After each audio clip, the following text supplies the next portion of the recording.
Hi guys, Matt Willis here and welcome back to On The Mend. This is the podcast where we look back at life's toughest moments to figure out how to move forward. And for today's guest, it only felt right that we get out of the studio and we headed to our local golf simulator, because today on the podcast we have the one and only Tubes.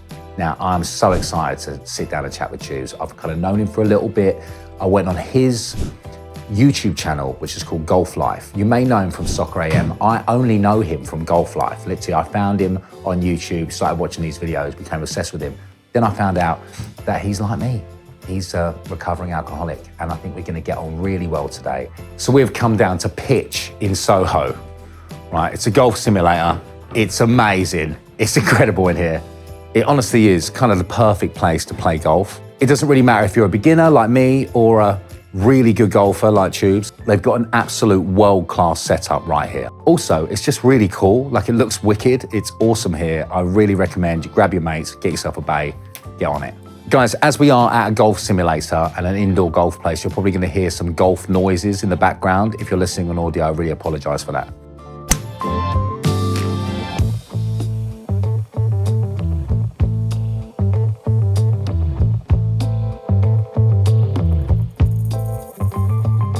Mate, I've got to say thank you so much for coming. I massively appreciate it, mate. Thanks for having me. I hope you mate. don't mind. It's not like I literally right, we've got him on, let's play golf. But we're doing exactly that. Well, we are kind of doing that. I was like, right, two birds, one stone. Yeah. Literally, my life now is like, how can I make everything about golf?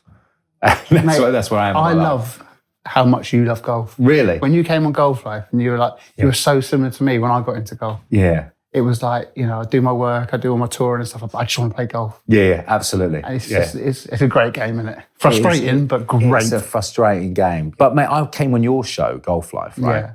I think what was interesting is that obviously I didn't know about Soccer AM. You know, like I didn't know you from Soccer AM, and like everyone else that loves you from Soccer AM, right? And like you became a real kind of like household name from that, and everyone loved it. But I didn't know that. I just knew you from Golf Life because literally became obsessed by golf. Someone told me about this thing on YouTube and watched every fucking video. Yeah, and was like, right, okay, I love this guy. Thank you, man. So coming on was a real honor for me. Like I felt very under-equipped to be on a golf channel. Mate, you were brilliant. I loved it, mate. I loved it. You were sinking birdies, the old birdie dances. We had a little bit. I pulled the birdie dance out the first one. Second hole. I'm like, hang on. Come on. This man loves golf and he can birdie dance. No, it was brilliant, mate. But I mean, for me, what was really amazing was getting to chat to you about alcoholism. Yeah. And kind of how much that impacted your life. Because I think a lot of people wouldn't know that about you. Yeah. You know, and so I kind of wanted to come back to the beginning in a way and kind of go, like, what was that? Would you tell the listeners, tell the viewers what that was like for you and where that kind of started? Yeah, it was. Do you know what, Matt? I knew from a really early age that I had a problem with it. Yeah. Because when I think I was like 14, maybe 14, 15, 16, I started, you know, on the sort of Alco Pops, the hooches and all that, you know, those mad Alco Pops they used to have. Yeah. And I used to get, I know everyone gets a feeling after a couple of drinks, but I got this, I used to have a couple and I'd get this amazing feeling. Like, I'd be like, this is, I feel like great. Yeah. And growing up, and still to this day really, I was quite shy. So like we'd go to like parties and stuff. So the first thing I'd do would like, right, have a couple of those hooches and like relax. Yeah. But it was just, I loved the feeling. And because I'm an addictive person anyway, I was like, I always want that feeling. So I knew from an early age that it wasn't healthy, my relationship like with alcohol. I was always the one getting pissed really quick. Right. Because I'd just drink so fast to get that feeling and enhance it by having more and more and more. And everyone would be like, you know, Pete, Tubes, whatever, like, slow down. Like, why are you drinking so fast? And I was like, I was sort of unaware that I was doing that. Yeah. So that was at an early age. And then then Soccer AM, I sort of got a reputation on Soccer AM of like, oh, Tubes loves going out, getting drunk at Chelsea, like that. Yeah. So they sort of started a sort of campaign like bar Tubes from your pub. So you like print out a cardboard cutout and I'd have them outside bars. Really? So it was sort of like, it was a sort of, people were sort of like, knew there was not a problem. They never knew it was a problem because they wouldn't be doing that sort of stuff if they knew I had a problem with it. It was from a real early age that I started drinking and I knew that I loved it a bit too much than I should. Yeah. And then as it got further on in life and a few things happened, like my dad dying and stuff like that, it then became a big, big problem. Yeah. Like to the point, I imagine we'll speak later on about it, where I'll be planning my whole life around it. Yeah. My whole life. Yeah, man. So I'd be like, I've got an interview on Wednesday in Manchester with Jose Mourinho. So I'd be like, well, I can't drink Tuesday night because that's unprofessional. But as soon as that interview's done on the Wednesday, I can drink on the way home. I know where the late night bars are in London and I can get back to Cobham. I'd buy little mini vodkas for the next morning. So I'd wake up because I knew I'd be like, I would need a drink. Yeah. So I'd be like, in the morning, try and balance it out. I was trying to balance out, like, right, just have a couple then, and then you should be all right. Right. But as it got worse and worse and worse, the old monkey on the shoulder would be like, have another one, have another one, have another one. So there'd be plenty of times towards the back end of my drinking days where I'd get it wrong. Like, I'd go over the top and people would be like, what's happened to him? Like, it'd be a couple of times I was escorted out of Sky, out the back door, like... Really, right. Yeah, tubes is a problem. Right. But I couldn't stop, So mate. people started to notice that. Yeah. Do you think, when you think about this, like, because I've got a similar kind of, I can relate massively because, I mean, for me, like, there was this thing in The Sun called Beer Mat. It was in, like, the Bazaar column. Like, in the middle of the paper, they've got the Bazaar column where celebrities do stuff. And there was a segment on it, which was a picture of me on a beer mat and then pictures of me falling out of clubs and stuff. And it was kind of championed in a way, like I won Caner of the Year and stuff a couple of years. Yeah, but for me, at the time, it was all right because I was like, one, everyone kind of expected it of me.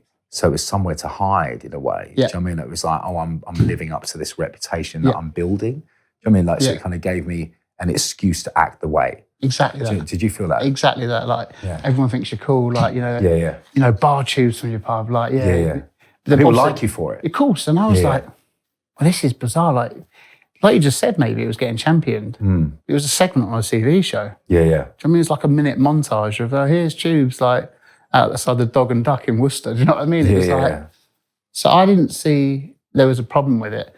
And I'm not saying Sky knew. Sky never knew that I'd go on to come out and say I'm an alcoholic. Yeah. They just thought it was fun. Yeah. But like with you, you probably see that and go, okay, well, I'll just crack on then. Everyone thinks it's cool. Well, absolutely. For me, like you, I was kind of weirdly shy and intimidated in most situations. So having a drink sorted that out. Big time. It kind of gave me that kind of, I don't know, they call it liquid confidence, that kind of gave me that a little bit. Yeah. So it kind of became this self-fulfilling prophecy in a way. And also people liked me for that guy. Yeah. Do you know what I mean? Like, and I was like, oh, they don't like me for this guy. Yeah. Do you know what I mean? Like, it gets that way, doesn't it? And I also don't like this guy. Do you know what I mean? Like, in some fucked up way, I really hate this guy. But then when I do this, people seem to like it. So therefore, I'm kind of pushing that more and more and more, Totally. But I was sort of the other way around, especially towards the last couple of years of my drinking. I fucking hated me. Yeah. Like, drunk me. Yeah. Because all I'd spend my time doing is getting drunk, paralytic, have blackouts, and then for the next 3 days, panicking. What have I done? I can't remember where I was. Yeah. Because I'm not a big star. I'll never have been a big star. But because I was on a cult football show and I had the reputation of being a drinker, a couple of times I made, the newspapers. Yeah. Not on your level, like... You could go for one night, you could go for a drink and there'd be paps outside. But mobile phones were coming into play. And so people would like film me on trains and stuff like that or getting arrested by not the actual police, what they called the ones below, the local support or something. Right, okay, yeah. Hey guys, thanks so much for watching this season. If you want even more from On The Mend, hit follow wherever you get your podcasts. Right, back to the action. But I was being a nuisance at a train station, just being drunk. Do you know what I mean? And I made the papers a couple of times, and I was so ashamed for like what my mum would like feel and see. And as you well know, they phone up the day before, don't they? They go, just to let you know, we're releasing this tomorrow. And the panic. Yeah. What would I do? What are they releasing? Yeah. They're like, just let you know, we've got pictures of you falling off a train. Would you like to comment? And I was like, please don't. Like, my mum's just lost her husband, my dad, and they didn't care. They're like, it's already printed, mate, it's going in. And the panic with that. But then that would make me drink more. Yeah. Because I was so ashamed. So I go back into that cycle. Yeah, yeah. Do you know what I mean? That Another shame 3 cycle's very hard to get out of. Yeah. And so I just go, how do I make myself feel better here? Forget about what's going to happen tomorrow because I know mum's going to be upset. So I'd go and drink again. Yeah. And because I couldn't just do one day and stop it, going for 3 or 4 days until I managed to wean myself off it until the next. It was just an ongoing cycle of like paralytic drunk, upsetting people, hating myself, stop for a couple of days because I had an interview. But in my mind, it was always, when's that next drink coming from? Yeah. And I was like, what a way to live. I was like, it's hard work being really an alcoholic. hard. It's hard really work. Isn't it? The lies I would tell to get away with, like, you know, people think I was drinking. I had so many, like, sort of tricks of the trade, if you like because I moved in with my mum when Dad died because I wanted to look after her. But if I'd go out on a Saturday night and I forgot my little pick-me-ups, as I call them, the vodkas and stuff like that, I'd wake up at like 5 a.m, literally going, oh shit, I've got no drink. Yeah, I know that feeling. So I'd pop out, like, you know, the old door, like, sneak out. But I knew she'd be like, I know exactly what he's doing. So I used to like have mad things like I put on a pair of football socks. You know, this is literally how mad it got. Put football socks on underneath my tracksuit bottoms. You know, football tape. You know, to keep the socks up. So I'd go down to the little off-license, the little corner shop at Stoke Avenham, and I'd walk in and there'd be such a nice old lady doing all the papers for the paper boy and that. Yeah. She knew exactly why I was there because she sees me every weekend. She's like, and she was like ashamed to give it to me. But I was like, can I get some vodka, please? And that's what I mean. I hated doing that. Yeah. Seeing her face going, I don't want to do this, but I can't not. Yeah. But then I put it in the sock, I put my football tape on, then I buy a newspaper and a Lucozade, walk back in at like 5:45. Mum would be there like, what are you doing? Yeah. I was like, oh no, I'm just not tired. She's like, you're still half cut. I'm like, yeah, I know, but I just wanted a bit of fresh air. But she wouldn't sort of tap me down or anything. Yeah. Back into my room, vodka out. And when was that, mate? I've been off for nearly 10 years now, mate. Have you really, mate? Yeah. Fucking come on. Cheers, bro. Yes, mate. Yeah, nearly 10 years. I think it's 10 years next March or April. It's the best thing I ever did, mate. Yeah, man. Because I think I'll be dead by now. I honestly do. Yeah. Because I wasn't having a few beers. It was like the beer would be the vehicle to get me to the pub. Yeah. But I'd be sat in that pub with stacks of those little miniature vodkas. Yeah. Because I was like, then I was wary about me drinking fast. Yeah, so I'd do the normal drinking, look at everyone else's, then I go toilet. Yeah. Bang, back out. Yeah. So after 2 hours of doing that, everyone's on their like third, fourth pint. Yeah. And I'm fucked. Yeah, Everyone's absolutely. like, what's Fucking lightweight. Yeah, absolutely. Yeah. You've been drinking for years, pal. I know, Fuck yourself up. Yeah. I know the exact same thing. I was doing that. Like a couple of my mates used to think I was a right lightweight. Yeah. Because I'd be like 2 pints down and be pissed. But I was going to the fucking toilet and drinking. Every time I'd order a pint, I'd order 2 shots. Yeah. You know, like all these kind of little tricks that we have to kind of get as much in us as possible. That's mad. Without, like literally I did exactly the same thing. And those little miniature bottles, mate, that just makes me go, ooh. Oh. You know, the feeling of them. You know, but that's why it's so funny you say that because this is why I love talking to you on Golf Life because everything you said, I was like, I did that. Yeah. To hear someone like you say it, I was like, it's mad because I used to do that. I used to go, can I get 4 pints of Kronenbourg, please? Can I get about 2 Zambucas? Yeah. But I'll get the Zambucas as around there, yeah? And they knew. They all were like, all right, Pete, all right, choose, whatever. Yeah. So I'd leave it there. I'd go to the toilet, bang, bang, then I'd have a vodka, like. Yeah.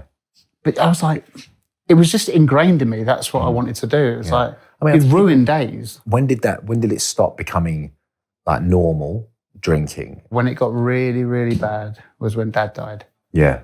So I was like, right, Dad passed away suddenly. It wasn't supposed to happen. It wasn't like he was an ongoing illness. It happened. And it really, really like hurt me because I was really close to my dad. I used to go to Chelsea with him and stuff like that. And I was like, right, I've got to be strong now. I've got to sort myself out for Mum and Ange, my brother. Yeah. And you moved back in with your mum, I moved back with Mum, yeah. So Was Ange living there as well? yeah, he came back. We were both in Balham. Yeah. And then when Dad died, we both came back and lived with Mum. Yeah. And we both bought houses near Mum to be near Mum because she's the most important person in our life. So, so I did quite well, Matt. I did quite well. The drinking sort of, as much as I wanted to do it, I didn't out of respect because, you know, for our mum. But when I did start again, I started getting really like having panic attacks about Dad. Like I never really dealt with it. Yeah. Do you know what I mean? I was like, right, look after Mum, make sure Andrew's all right. He's my younger brother. So when I got back on it, that's when it was bad. And that was every weekend would be, I couldn't tell you what I did. Yeah. It got to a point where I'd wake up on a Monday, like, you know, when you get the shakes and that. Yeah.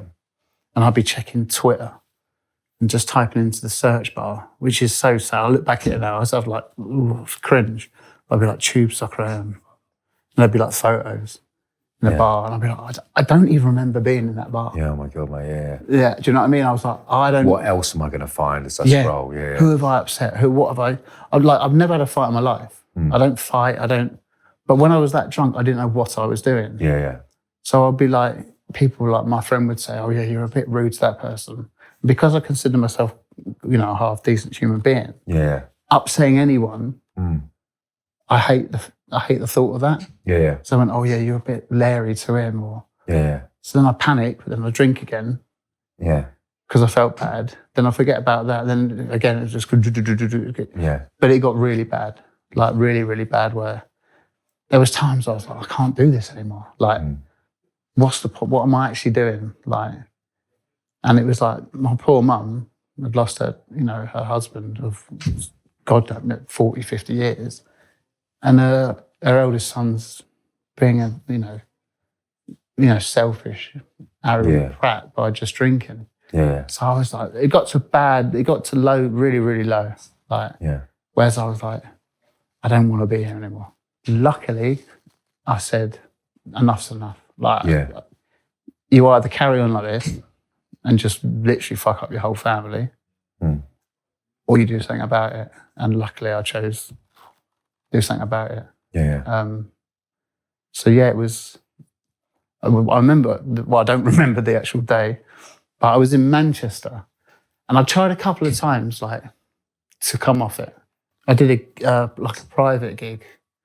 It was some sort of like drills and stuff. I said, right, Tubes, can you come and promote this? And I went, like, yeah, that sounds like a bit of fun, drilling some stuff. Yeah. You know that feeling when you wake up and it's like you've slept, but you're still knackered? Well, I used to blame the kids, the late nights, my busy schedule, basically everything but what I was actually sleeping on, my mattress. Turns out that was a problem all along. When you're trying to rebuild yourself as a husband, a dad, a mate, whatever, you learn that good sleep isn't just a luxury, it's what you need to fill those roles. So over at On The Mend, my podcast, we switched to Simbra, hybrid mattress. We chose this mattress as we learned the hybrid layers adapt to your body, keep you cool and give you proper support. All of this helps so much when you're waking up refreshed and you're not dragging yourself through the day. So you can become a better version of yourself through the power of sleep. Simba's won over 100 sleep awards and 6 Which Awards. Best buys, and I get why. You get over a 200-night free trial, a 10-year guarantee, and flexible finance options. So there really isn't a risk, and you'll get to see how amazing you really, really sleep. Honestly, it's amazing how much better life feels when you're well rested. Head to simbasleep.com/on-the-mend and give yourself the rest you deserve. I remember it was a summer's day, and they were like, oh, do you want to come for a quick pint? Straight away I was like, no, thanks. I'm going to get the train back. And then straight away, the monkey on the shoulder. Absolutely. Well, you can have a couple, can't you? I think you can do that. You'll be all right, won't you? You won't like... So what did I do? I went to the pub, that first Kronenberg in the sun. I was like, bang. So this is after that decision that you're going to try and stop? Yeah, I mean, I tried a couple of times before, but never really truly believed. So I might have done a couple of weeks. Right. But I never truly believed that I wanted to give up. Yeah. And that's one thing I will say to people who could be struggling. It's only you that can decide Yeah. and make that decision. You know, people can try and help and say, I think you should. But if you need and want to give up alcohol, you have to truly believe that you want to give up alcohol because it's only you that can do it. You can get all the help. Yeah. But like, no one's coming to save you but you. No. Yeah. So you had that first Cronenberg. Yeah. Had that first Cronenberg. Got that feeling again, like kid at Christmas, like. And then it was an all night session. Woke up in a hotel room, raided the minibar, and I was like, better get home, look after mum. Battered.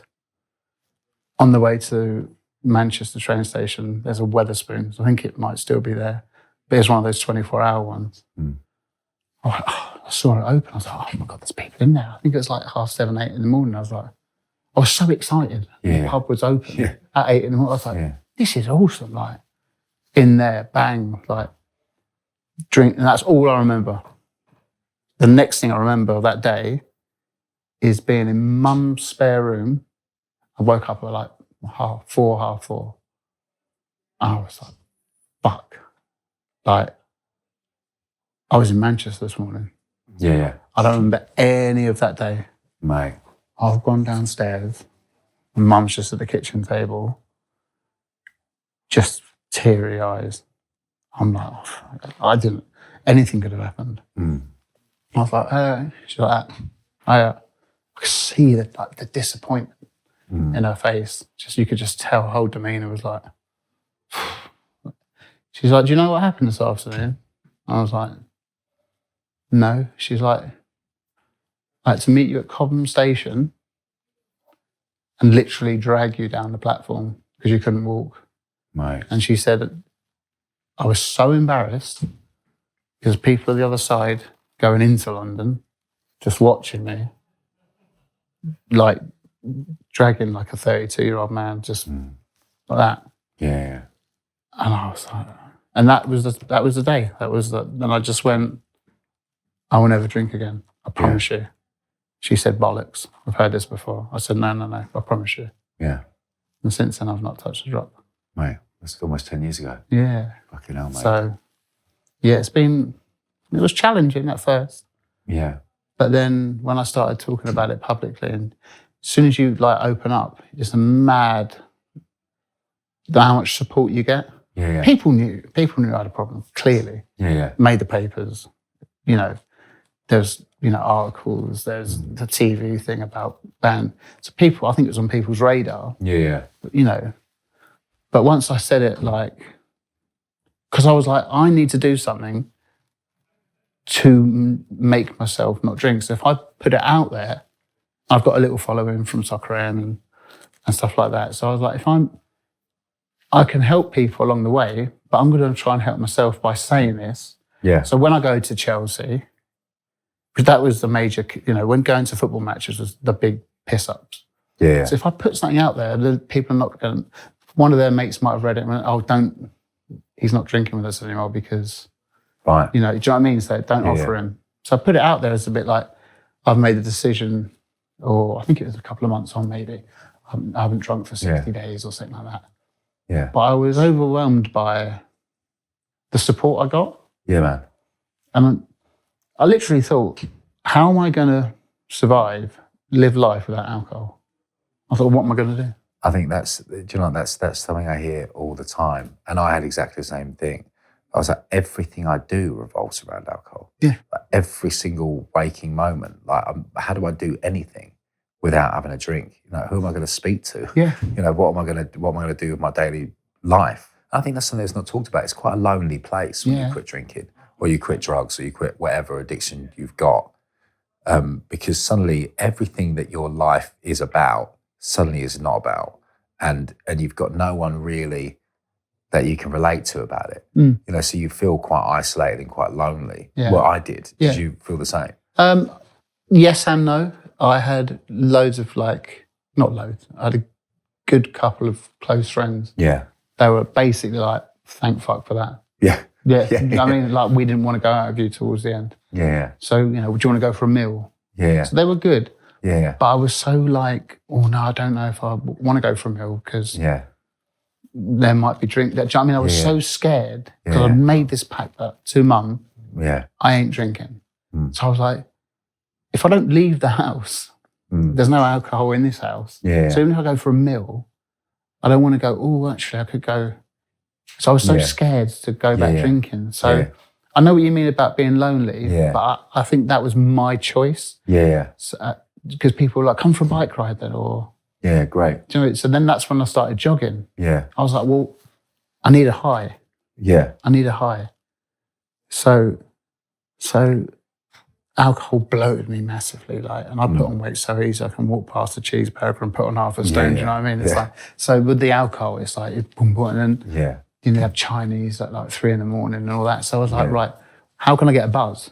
Yeah. So that's when I started the jogging and stuff like that. And I was like, oh, I feel good. Then as it went on with time, 6 months, I was like 6 months sober. Like that. Yeah. I was like, I can do this. And I started going to Chelsea. I was like, I can actually watch the football match. I can remember who played. I can remember who scored. I forgot about that. Because I worked at Sky, and I said I can never remember stuff. Because I blanked out. I remember doing my job, which we had to go through all the football to find out the funny things and stuff like that. Yeah. And I nearly fainted watching one. So I'm going through it, and there's me just sat in the stand after the game on my own. Really? Like that. Oh my God, mate. And to see it in real life, I was like, oh, for fuck. And then you could see the stewards mate, it's like half an hour after the game. But obviously fallen asleep. The people around me, I've obviously said, no, I'm cool. I'm just going to stay here for a bit. Yeah. They've all left it and I'm just sat in the stand. And I'm so ashamed. Yeah. I was so ashamed. So even, to go and watch Chelsea and not have a drink, I was sort of getting a buzz from being sober. What do you mean? I suppose proud. Yeah. If I'm not being... Mate, that's so fucking... Mate, do you know what I mean? Whoa, that's got me. Because I was hoping you'd say that. Because there is something about that, right? Yeah. It's and I think part of it is, I don't know, unlike you, I kept it quite a secret that I'd stopped drinking for a while. People were, obviously, if I saw anyone, they realised I wasn't pissed, which was a big new thing for me. But I didn't really want to tell anyone because I was so scared of relapse. Yeah. Because I'd relapsed so many times and I said I'm never going to do it again, and fucking done it again. I've broken that promise so many times. And so I was so scared of putting it out there because I was scared that I would do it again. Yeah. And everyone would go, ha. I understand from your point of view why, because you were and are a massive star. So because I wasn't on your level. Yeah. It was more the people around me, if I'm honest. Yeah. But you know, if you did anything, you'd be like, boom, papers. Yeah. Whereas I was more, I suppose I was scared of relapsing. I think that's why I did it. Yeah. Because I'd relapsed before. That makes much more sense your way. Yeah. That makes much more sense. I was like, right, I need to stop saying I'm going to give up drinking, leaving it 2 weeks, and then drinking because I want to. But the main reason, and solely the reason, was seeing Mum, how she was. Because that gave me a real kick up the arse. I was like, stop being a twat. Stop being a twat. Yeah. This is enough's enough now. So I thought, if I put it out there, and people go, I thought you said you were going to stop drinking, which would make me feel worse. So I suppose... Well, it's leaving you nowhere to hide. Yeah. Which I think, as an alcoholic, we love somewhere we can hide. Oh, totally. Do you know what I mean? We love a little kind of secret. Oh, yeah. My wife is bored to death of me telling her everything. Yeah. But I can't keep a secret. I can't keep anything. If something happens, I tell her straight away. Because otherwise I'm like, I don't want to have that feeling inside of me anymore that I'm keeping anything back. Do you know what I mean? You get well good at lying, don't you? I was amazing at it. I'm terrible at it now. I can't keep a secret. No, I'm terrible. My face goes all funny. Exactly. I can't tell a lie to save my life. And, but I was shit hot. When I was drinking, I was such a good liar. The lies you come up with like that so as well. Good. So it's a fucking brilliant lie. Well done. Myself. I'll drink to that. Yeah. But I remember this one time I was at a rave, right? And I was in Bagley's in King's Cross. And we got like a bunch of pills, right? And so we didn't know where to put them. So I took the ends off some cigarettes, right? and I put them and I stacked them like on at the back of the pack down there, and I put the broken cigarettes on top of them to hide them. Right, genius idea. Yeah. Right, thought that's clever. I went into the rave. And it was really early. Like I was proper that guy, Keno, who got in there really early, ready to. I dropped in the queue already, and I was coming up, and I opened this pack of cigarettes out, and I emptied them all out onto the stage, right, to get my pills out. And I just see a light right above me, and I was like, oh, brilliant, that's helpful because I can't see what I'm doing. Right, then I was like, oh no, that sinking feeling in your stomach, like, oh my god, I've just been fucking sus. And it bounces over top of me. He's like, what the fuck are you doing? I was like, oh, the bouncer made me take all my cigarettes out as I came in. He was like, oh, sorry about that, mate. Crack on. I was like, mate, brilliant lie. I'm such a good liar. My mates were like, you legend. I was like, yes. But it'd be a horrible feeling, wouldn't it? Like, absolutely. Like, I remembering them. It's unbelievable. But you just think so quick and like, I mean, getting rid of all the bottles and stuff like that on a Monday morning. How I do it. Like, man. I'd literally, I'd do some mad stuff. I'd put it in my work bag, the bottles of vodka, the cans of beer, because I didn't want mum to find them. But like, I'd do the old classic, like I'd put my headphones in, but I wouldn't plug it into the phone. So I'd have it, the phone full blast, walking out the house, and she'd be like, Pete, you haven't got, because everything was clinking, clunking. The music, mate, proper. I was like, where are you going with this? That's genius. So she couldn't hear the clunk, clunk, clunk, clunk in the bottles. So I was going to put on the way to the station in the bin. She'd be like, oh, you silly sausage, you've got your headphones, but you haven't plugged it into... I'm like, oh, sorry, Mum. Like, I'd have so, especially with the socks, with the full football kit. It's it's so sad. But when you're an alcoholic, and you're that desperate to have a drink, you lie so much. Lie and you hide so much. Have you ever like looked into, like I hear a lot of people kind of saying, like to me, like, why do you think you're an alcoholic? Like, have you ever like, is there great question, man. Is there something behind it, or is there something underneath it? And I'm like, I could come up with reasons, right? Like for me, I don't know what it's like for you, but I could say this, and this, and this, and this. Maybe it's one of them. But I don't know. Like, I don't know what that was about me. It's a brilliant question, and I've never really looked into it. I do think there'd be a couple of reasons why. I think it was because what we discussed earlier, the shyness. And it made me feel more comfortable around people. I think you could say my dad dying. But I was drinking before that. I truly believe, Matt, that it's an illness. Well, it is an illness. It's not. But I think it's just some people, once they get that feeling, can't switch off. I think it's almost like an allergy. Right. It's like, it's not understood by people. People say, oh, you can stop if you want to. I couldn't fucking stop, and I wanted to. I mean, I tried. And I had every reason to stop, but I couldn't. Like, I feel like I had a physical allergy to alcohol that once I had something inside of me, I could not control what happened from that moment on. With all the will in the world, like I could have the best will ever. I'm only going to have 2 or 3. Then once I have one, it's all game over. It's exactly the same as me. I can't compute for someone to go down the pub and have 1 pint of beer, get in their car and go home. I look at that and go, how has that man or woman done that? Like, and an ex-girlfriend actually tested me. She said, okay, we're going to go to the Running Mare, Cobham. She said, but we're going to go for 1 pint. So I was like, okay, well, she thinks that, but I'm going to, I know what I'm doing. Do you know what I mean? I know what I'm doing. We went to the Running Mare. We sat outside in the garden and we had 1 pint. Halfway through that pint, I walked in to do the old Zambuca vodka trick. She followed. And she was like, you're not doing that. And I knew exactly you were going to do that. Wow. I was like, and then the panic. The panic about me not being... She's like, give me them, out of the pocket. She's like, don't give him those. Like that. And she's like, come on, we're going now.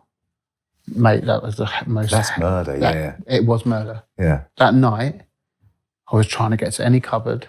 It was horrible. Looking back at it, it's like cringe-worthy and horrible to think. it was ingrained. Like, I think it's an illness. Like, I Yeah. think it's like you say, an allergy. Like, that night, I just couldn't. Yeah. For about a couple of hours, all I could think about is how am I going to get a drink? Yeah. Do you still have like nightmares sometimes about being back on the alcohol? Oh, yeah, yeah. I'm drinking and using dreams, I call them. Yeah. Yeah. Yeah, all the time. I wake Not up. all the time, but occasionally. Yeah, I wake up like, With the fear. that really fucking shits me up. Yeah, yeah. Like, That scares me. badly. Yeah. And I don't know why that happens. But like, I sometimes truly wake up and I think I've had a drink. Yeah. And it's horrible. It just brings back all those bad memories and everyone being upset and the pain I caused. And then, when you like your eyes open and it's the realization that that's actually a nightmare. What a relief. But yeah, I don't. Yeah. So yeah, I think you're right. I think I could blame it on being shy. I could say it was about Dad, but I think it's just my brain just loves me having alcohol. Yeah. It's like, cigarettes. I used to smoke. Yeah. First thing I do, cigarette, and I'd smoke. I'd be like, even to the point where I was like, I'm not really enjoying this. Yeah. But I'd do it because I just felt like I needed it. Yeah. Like, vaping now. Yeah. That's the only bad thing I do now is vape. Yeah. But that vape is everywhere. Yeah. Literally everywhere. Yeah. To the point where if I'm falling asleep like that, look down, it's there. Yeah. I think it's just it's my body, it's my brain. Ever feel like you're burning the candle at every end? That was me on tour, back-to-back shows, brutal travel, barely any recovery time. And let's face it, I'm not 25 anymore. I mean, my body was like, mate, what are you doing? So before the next leg, I switched things up and started taking Vitals by Heights. Just 2 capsules a day, packed with 20 essential nutrients for brain and body, omega-3s, B vitamins, D3, all the good stuff. I mean, Heights has massively transformed the way I tour. I used to have trouble sleeping, not be able to fall asleep, be wide awake for hours, or fall asleep, wake up in the middle of the night, not be able to get back to sleep, then have to do a whole new day the next day, feeling pretty groggy. Vitals has changed that for me. This isn't some gimmick brand either. Heights is formulated by doctors, backed by science, and trusted by elite performers. There are literally thousands of 5-star reviews to go along with it, right? If you want to simplify your routine and feel your best, head to heights.com/OTM and use the code OTM20 for 20% of your first subscription. Trust me, you'll feel the difference. I hear that I hear this kind of same kind of things, right, from people, which is this. It's something which I relate to, and I hear from people, which is this being uncomfortable in your own skin, and I feel like I always had that when I was a kid. Like I was always like, I think that's why I found performing so interesting, in any kind of way, because it was almost like it was an act that I could do, and it wasn't me. Do you know what I mean? But I could kind of like do this thing, and it was kind of something that I was like, oh, everyone thought, oh, he must be so confident, and actually, no, I'm fucking terrified. But this takes that away for a little bit. Do you know what I mean? Because I'm pretending in a way. Do you know what I mean? Totally. But that was, you said you never watched soccer, but when I was, obviously I did, the Peter the Test Tube Baby and the nappy, which is just so weird. But then I had a segment on the show where I was pretending to be a rapper. Yeah. And like, mate, I swear to God, Matt, the amount of times I was sick in my mouth before going on, I was petrified. Yeah. So I had this persona of being, he's the guy who raps in front of Denzel Washington and Bruce Willis, goes to junkets and, does a little rap and mucks around. Yeah. So people think you're that person. Yeah. But I was obviously nowhere, I'm quite shy, quite, reserved, if you like. Yeah. But I was playing that character of, I'm a rapper. Yeah. So when I was going out, everyone was like, "Way!" And that's, it was just so weird, you know what I mean? Well, it's almost like a really like iron fixed elaborate curtain. Do you know what I mean? Because you don't have to peer behind. Yeah. Do you know what I mean? It's like if you show this to the world, then they don't have to look behind to see what else is behind there. You know what I mean? Yeah. When you think about sobriety, right, and you think about before you made that decision, what was the biggest thing that terrified you about not drinking? Not drinking. Yeah. Yeah. Literally not drinking. Yeah. That's what scared me the most. Not being able to drink, not being able to feel that way. Yeah. Actually going into real life sober. Yeah. Going to places and I was petrified, mate. I was petrified because I didn't think I could actually function in life without it. I remember that, honestly, the first couple of weekends, everyone was checking up on me. Like, midday would come, soccer end would finish. Phone calls, right? You get in the car, get in the train. I'd be like, yeah, because there's a rugby club across the road where all the guests would go for a drink. Yeah.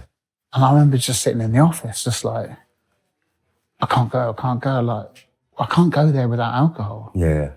It was like, it was so ingrained into me. I was like, I don't know how I'm going to do this. Yeah. So I think that's another reason why I never gave up. One, because I loved it so much. And two, I was like, I don't think I can live without it. Right, so we look on now, right? We're 10 years down the line. Right, I mean, how much We've both done all right, haven't we? Yes, We've both done all right. I'm 8 years. I'm 8 years at the moment, which I'm stoked about. Like, you should be so proud, man. I really am. And life for me is it couldn't be any more different than that life that we're talking about now. Mm. You know, like when you think about the change in your life, like what springs to mind? Just a better person. Yeah. Much happier person. Much better life. I mean, everything's better. Mm. I've now got a daughter. Mate. You know, I've now got a proper girlfriend that I'm there for her the whole time. My mum's happy. Yeah. I've got all my friends back. Like, we do different stuff. Yeah. I can go to the pub. You know, it's like, it's just, honestly, I can't express how much of a better life I have. Yeah. And I look back and go, why didn't I do that 5 years earlier?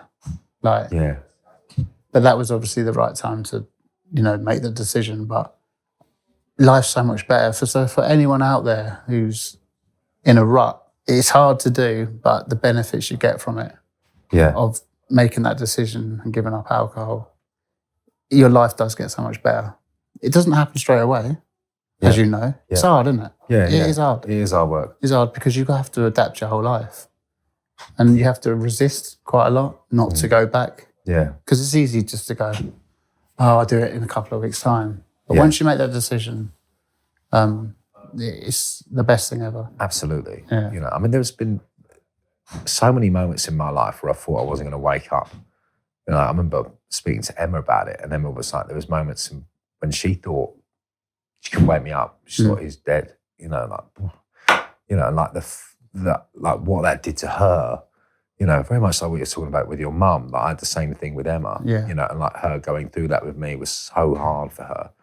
You know, so and very similarly, when I got sober because I wanted to marry Emma. Yeah. Right. And I was like, she's never going to marry me, this guy.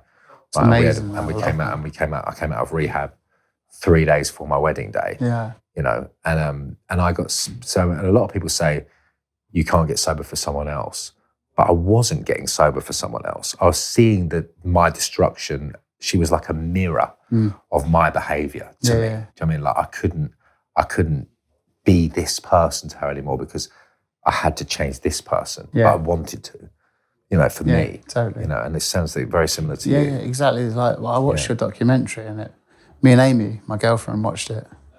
And I hadn't met you then, but I saw you pop up and I was like, I'm going to watch that.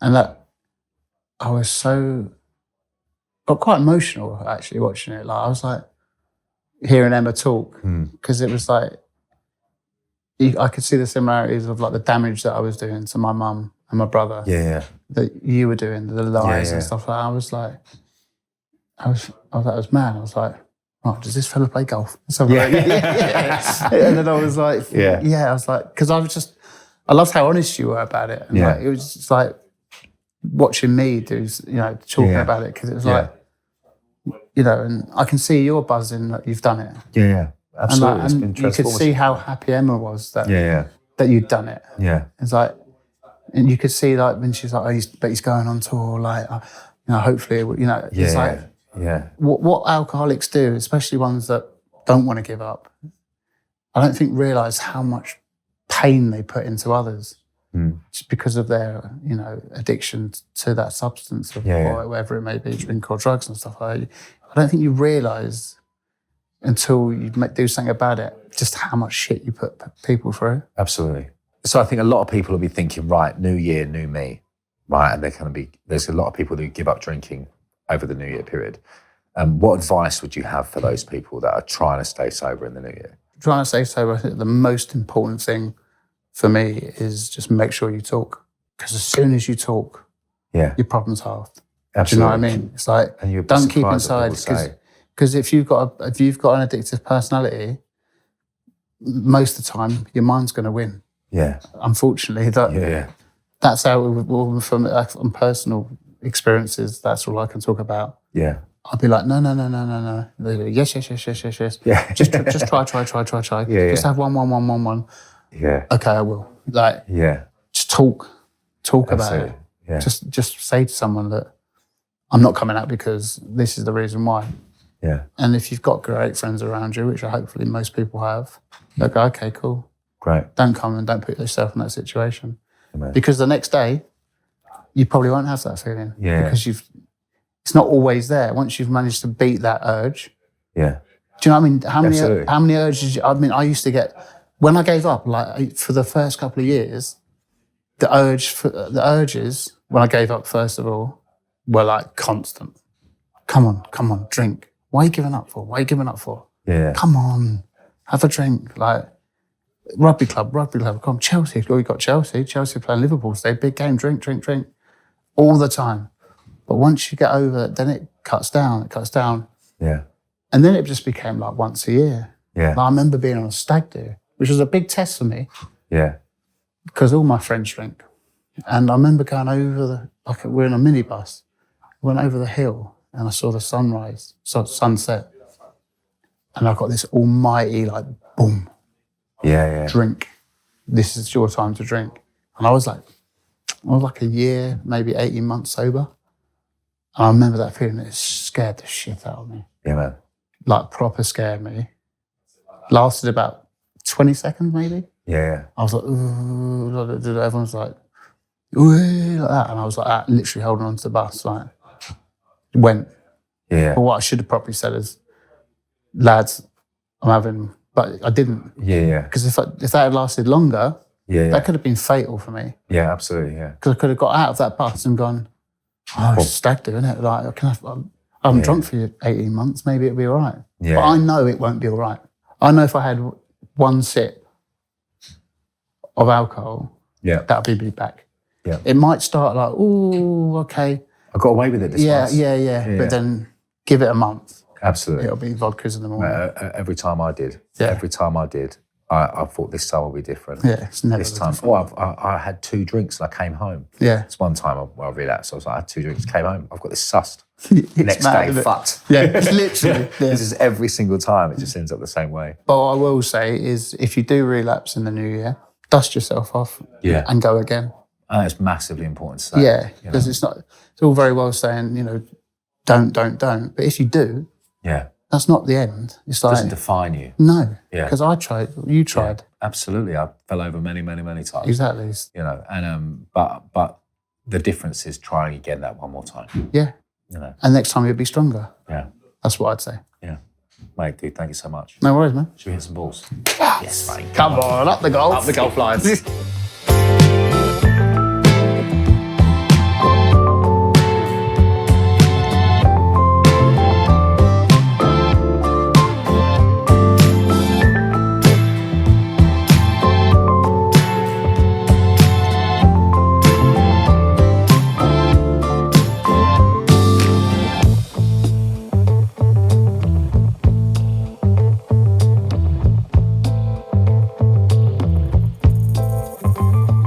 So you weren't a golfer when you were drinking? No. So when did golf come into your life? Golf was a vehicle to see my friends. Right. When I made that decision to give up alcohol. Really? Yeah. Right. So my brother Ange, who I do the channel with, he was always the golfer of the family. Right. I was actually quite good at football. Yeah. When I was younger, like I played semi-pro before I joined Soccer AM. But golf, used to be like, I found it so frustrating. Don't get me wrong, I still do. Yeah. I'd be like, I'd play like 3 or 4 holes and be like, I don't, this is boring. Like, Yeah. should we just go to the halfway hut and get a few beers? Right. Do you know what I mean? So when I gave up alcohol, I was like, what can I do to spend time with my friends? Yeah. Which doesn't involve going to the pub. The pub, or, yeah. So I was like, I'm going to give golf a go. So from going from like, I could only play 3 or 4 holes and getting bored, I could now play 36. Wow. Do you know what I mean? It's like I love it. Just because you're out there, it's, a good walk. Yeah. I like walking around the golf course, find it quite therapeutic. And it's a good way to spend time with your friends and have a laugh. Do you know what I mean? Oh yeah, so that it's funny. I mean, we talked about it on your show, but for me, I was a few years into sobriety, and I was like, life was great. Yeah. But a friend of mine who's in sobriety was like, do you have a hobby? I was getting quite frustrated, quite kind of like overwhelmed with work and life and kids and everything. I was just like, that's all I did was work and be a dad. It's just the best job in the world. Don't get me wrong. Of course. But I was like, I didn't really have anything else. And he was like, you need a hobby. And I was like, what do you mean? I was like, well, I play guitar. It was like, that's your job. It doesn't fucking count. Yeah. You need something away from work, something that's just for you. And I was like, right, okay. So I wrote down a list of things that I could do. Right, first one that came to mind, golf. I was like, all right, I'll try that first. Why did you write that? Just out of interest? Well, to be honest, when I was 21, right, I was in a really bad way with drink. Right. And my band's manager, was a golfer.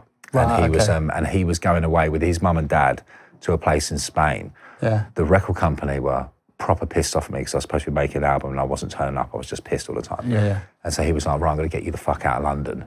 He goes, come with me, we're going to Spain. It's a golf resort, but you can do what you want. We'll be together and just get you out of London for a bit. Yeah. So I went out with him and I played like twice on the range, I think, and like then just got pissed the entire time. But I was like, golf is wicked. Because everyone drinks. Yeah. And everyone and it's like a big thing. I was like, this is fucking perfect. Yeah. So came home, bought clubs, joined a club in Chiswick, like a little par 3 club. Yeah, I know. Yeah. And I joined this place there. And so I had an excuse. So I was like, right, okay, great. Because I told everyone, I'm going to play golf. It's mad, isn't it? Never play golf, and we'll just go and sit in the pub there. Maybe go to the range. And that's what we were saying, how powerful it is. Yeah, absolutely. You make excuses. Yeah. And that's what I was saying. Yeah. It's like, you go, I'm doing that, but you're going there for one reason. Absolutely, for one reason only, completely. Yeah. And so I never really played, and but I did enjoy. I remembered enjoying hitting that ball, and I was like, maybe I'll try that again. Yeah. And I thought, I've got clubs somewhere, but I think I just misplaced them somewhere. Yeah. So I went for a lesson. I bought 10 for me and Emma to try at Christmas. Yeah. She wasn't interested. I did 1 lesson and did 10 lessons in 3 weeks, and then just became absolutely obsessed by it. And then I've not stopped playing since. But that's the same as me. It's like hitting a good golf shot. Yeah. The buzz. Yeah. Do you know what I mean? I want that again. Yeah. I want that again. I want that. That's why, I'm 43 years old. And people are like, mate, you act like a child on a golf course. We like it, but you get so excited. They're like, but you can tell it's not an act. I'm like, it's not an act. It's that rush of, that feeling you get when you have a drink. Yeah. You hit a shot, even on a simulator. I'm like, I'll get that buzz. Something comes over me. Yeah. And it's also like, but I think that's the thing. I think when I think of the word addict, right, a lot of people have a real negative connotation with that word. Yeah. It's also, in a way, what makes me great. Yeah. Do you mean everything I've achieved in my life, everything I've done is because I've got an addict's mentality towards most things that I try or put my mind to. You want it to be the best. It's like you started in the production room for TV, right? Yeah, soccer. I started as a runner. Yeah, exactly. You started as a runner, but then you're on the show. Yeah. Do you know what I mean? There's an addict's mentality to certain things that you can put, and if you can channel it to something rewarding, I think it can be a real positive. That's honestly a great way of looking at it. Yeah. I suppose it's you want more, you want to do better, you want to do better. Yeah. But the flip side of it, you want to get drunker, you want to get more drunk. It's the same thing. So you're so right. I like that feeling. I want more of it. Yeah. Unfortunately, that can be detrimental to our lives and everybody around us. But if you can channel it towards something good, then I think it can be really rewarding. No, you're so right. You've nailed that. I love that. I go on social media now and my feed is just all golf. Right? Yeah. But I get served lots of memes from husbands talking about the benefits of golf for your husband, for your mental health. Yeah. And it may seem like a joke and a meme, but I found that quite to be true. Do you think there's a benefit towards this? Yeah, I mean, it makes you feel better. I think for me, the mental health thing is like when people say, like, will you come on a podcast and talk about your mental health? I always find it quite weird because I think by pouring loads of vodka down my neck was the reason why I was feeling shit. I think there's two different things. Do you know what I mean? Yeah. It's like golf definitely helped me with my rehabbing of alcohol. But I think with the mental health thing, I blame myself for feeling shit. Do you know what I mean? Because I was abusing my body. Whereas I think mental health's a completely, how do I say it? It's a completely separate thing, if you know what I mean. I think people suffer from mental health, but people can also make themselves feel really shit by doing, drink or drugs, whatever, stuff like that. So golf, I basically swapped the addiction of alcohol to golf. Do you know what I mean? So obviously my mental health was going to be better, like, because I just felt better, like, because I wasn't drinking. Do you know what I mean? So I'd say it helped me on my journey to give up drink more than make my mental health better, if that makes sense. Do you know what I mean? Well, absolutely. And as a byproduct, your mental health's better because you're not drinking. Of course. Something that is missing in a recovery story is something you're substituting it for. Because we can remove something, but then what are we putting in its place? You know what I mean? Totally. And I think as someone with an addictive personality, which I'm talking to you and hearing my story through you, I'm like, we need something else to take that place. Otherwise, we can become complacent, bored, irritable, discontent, and suddenly we can be back drinking again. Exactly. So, it was a massive thing for me to find my love of golf because I was struggling to go, what can I do? I was like, well, I'm starting to go to Chelsea, that's good, but I'm literally driving to Chelsea, walking to the ground, watching the 90 minutes, leaving the ground, driving home. Do you know what I mean? So, and there I'm watching the game. I'm not really speaking to my uncle or his friends. He might be like, what do you think of that goal? Or he's not playing very well. You're there, but you're not there. Yeah. So for golf, it was like, I can spend 4.5 hours, like we did on the channel. Like we just mucked around. Yeah, absolutely, And then we had a serious chat. Yeah. And then we talked about music. Then we talked about, football. Yeah. Then we did a bird. Within a round of golf, you can cover so much. Yeah. So you can catch up with your mates and just, walk the fairways and talk like you do in a pub. Yeah. But without getting smashed. Do you know what Absolutely, I mean? So it was a real, it really helped me on my way to getting, staying sober. So there we have it, guys. That was Tubes. I love him. I love him to death. He's awesome. I hope you really, really got something from that. And if you did, please let us know in the comments. Remember, if you can, press subscribe, press follow wherever you get your podcast, because it really helps the podcast, helps us get this message out to more and more people. So you're helping us and also you're benefiting other people by spreading this message of hope. We really appreciate everything you contribute to the podcast. We love reading your messages, every single one. I read them all and I get so much from them. And once again, if you're struggling or you know someone who's struggling, please don't struggle alone. There are some very, very trusted support services in the show notes. Please check them out. And once again, thank you very much for listening.